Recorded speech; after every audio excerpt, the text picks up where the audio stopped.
Let's go! I had me a dream, me an aspiration to be the best receiver in college football.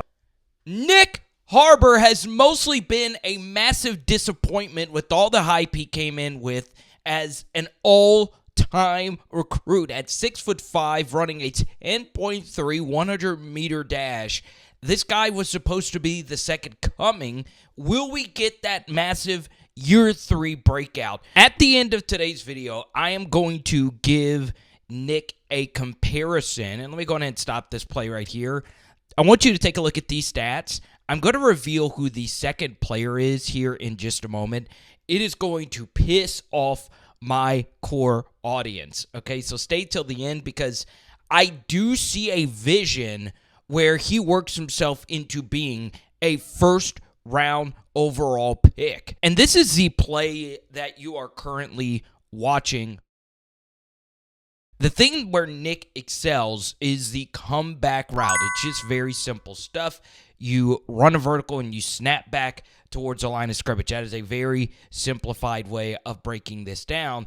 Where this is really spectacular for Nyck is because of his speed, right? This corner is essentially on an island, and he must respect the speed of Nyck Harbor. So if you're able to pick up this very exotic blitz and give LaNorris Sellers time, you could see that he loves this matchup with this corner playing this far off of him. So obviously, he waits for Nyck.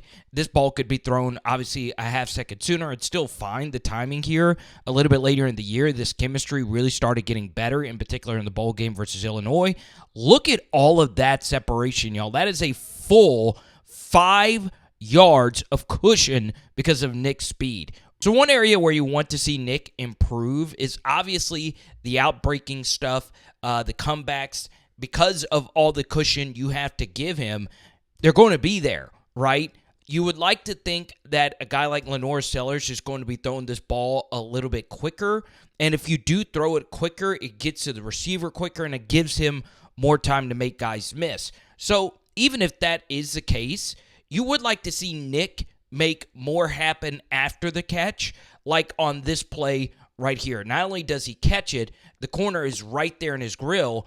Nyck is able to just get off me, bro, this guy, and get upfield and actually pick up this first down on 2nd and 6. So you do want to see more after-the-catch explosiveness from Nyck going into next year. So verticality is something that Harbor's been criticized for, but as you guys have seen, corners do play so far off of him because of his speed. A lot of his explosive plays, though, this is more so a coverage bust. Corner blitz coming off right here. Safety, of course, has to come over the top of this. Sellers was already looking to the left side because it was pressed man, so he was probably going here the entire way. This is just an all-out atrocious defensive rep, and you get the easy touchdown. So where the great wide receivers in recent years in the SEC have feasted is as a bigger slot, right? Malik Neighbors, who also wore number 8, obviously not as big as Nyck Harbor, really feasted in these spots, right? And this is where 2023 LSU was just so unfreaking believably dominant because a slot fade is so hard to stop. Single high safety, automatic go route versus a thicker linebacker safety type right here. And here's a good thing about slot fades and putting Nyck in the spot. They're quick hitters. You'll see that the protection, any South Carolina fan will tell you this, their offensive line play has been abysmal. Guess what? This exotic twist stunt gets home relatively quickly. And guess what? Since this is such a quick hitter while also being vertical, you're getting explosive while also saving your pass protection.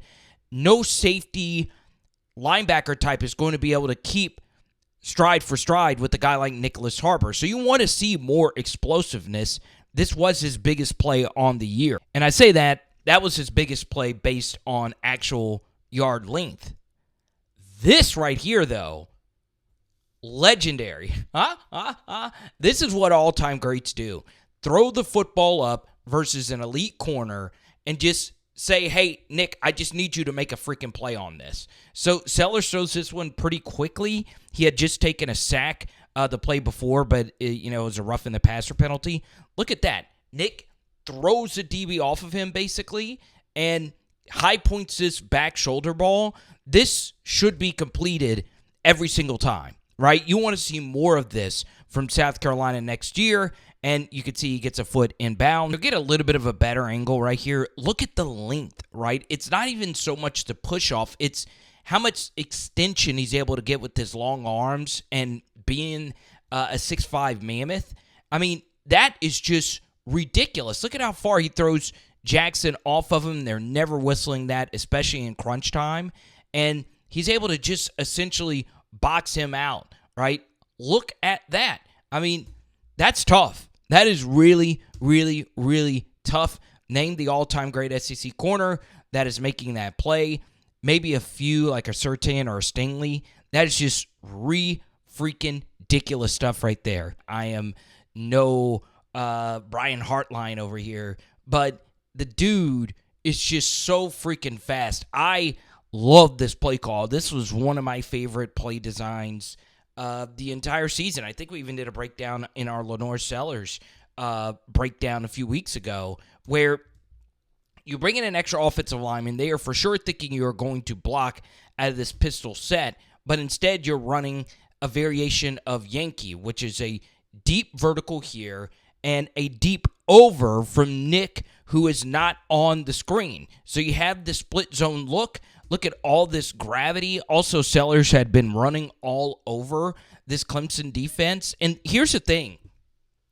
Deep overs in particular are going to be very profitable routes for South Carolina this year because so many eyes are just going to be locked in on LaNorris Sellers because they don't want him to run all over him.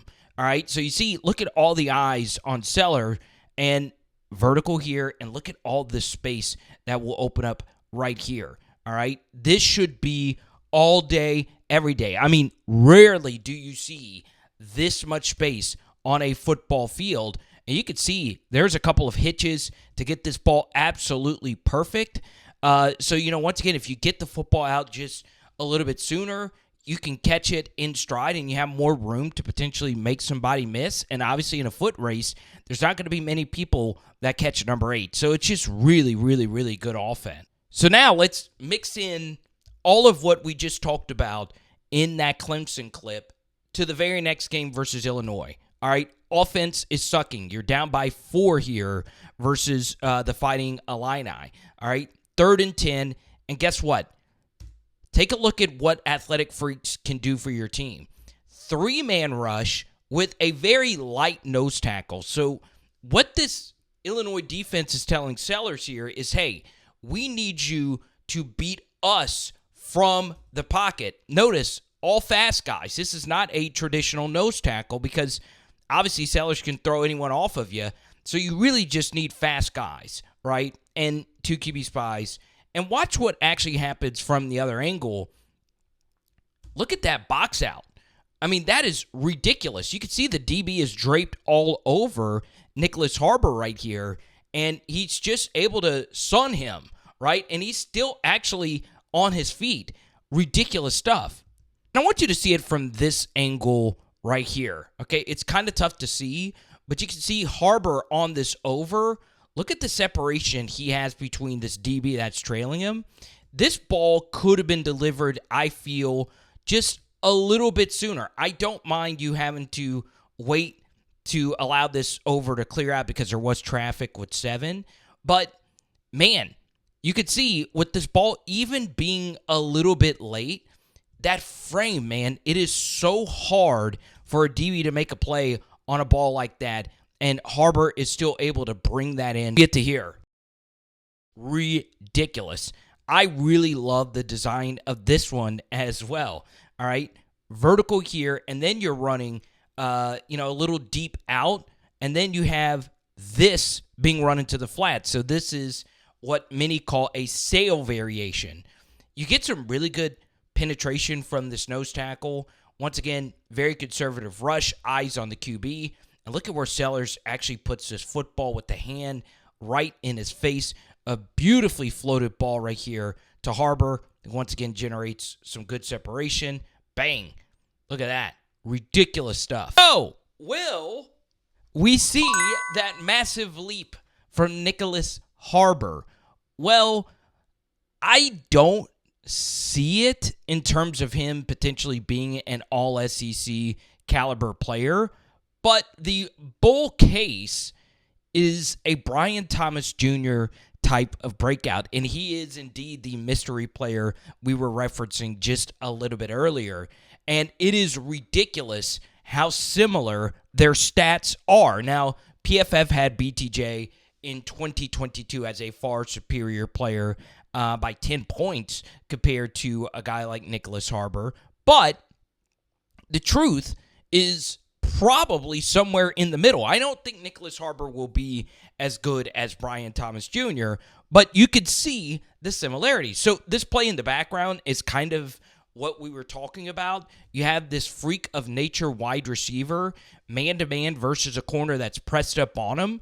Obviously, Jaden Daniels sees this. This is a matchup you want versus single high. This is a pretty easy pre-snap read for Jaden here in the 2-minute drill, and BTJ is just going to cook. And this is actually a former 5-star corner he is doing this to, and this is what you want to see Nyck Harbor do, right? Get him in that big slot, even though that wasn't quite the slot. He was the number 2 with the motion there.